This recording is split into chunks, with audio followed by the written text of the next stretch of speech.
A former Minister of Industry, Trade and Investment in Nigeria has identified lack of continuity as one of the factors limiting Nigeria's industrialization to compete favorably in the African Continental Free Trade Agreement. Speaking at the third Afeta Lecture for the 51st meeting of the Manufacturers Association of Nigeria, the former minister, who is also the guest speaker at this event, says Nigeria has a lot of plans and policies, but she lacks implementation of those plans as government changes. One of the biggest determinants of how much investment an economy attracts is the macroeconomic environment.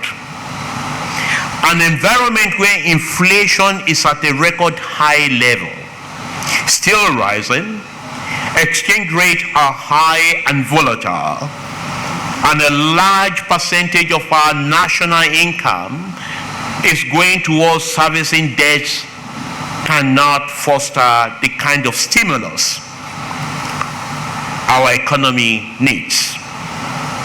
There is a need to design a macroeconomic framework that will be supervised by a strong macroeconomic management team that is accountable to the president. The CBN cannot do it alone. For the association, this topic is very apt as the manufacturing sector has experienced a combination of external and domestic challenges since 2015. They also want a partnership with the federal government to grow the manufacturing sector.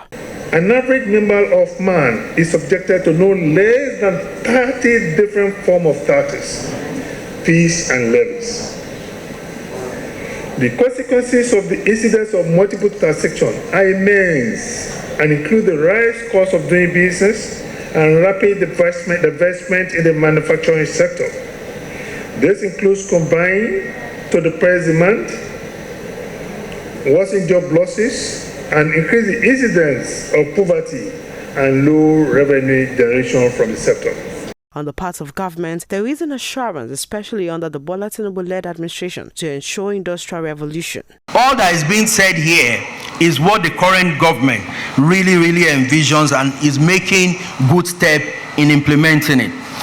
For the purpose of highlighting some of the intricacies and the details of the Presidential Council on Industrial Revitalization, it covers key segments of the economy, from consumer credit to hard industry and steels, to ease of doing business, and all those areas, including fiscal and monetary policy alignment. We'll continue to forge excellent relationships with the organized private sector together to ensure that we develop those critical solutions, solving and making sure that we are militating against the growth and fully harnessing the potentials in the real sector. This manufacturer said the communique of this lecture will be drafted and presented to appropriate offices for proper implementation. Omoumi Okeu, LTV News.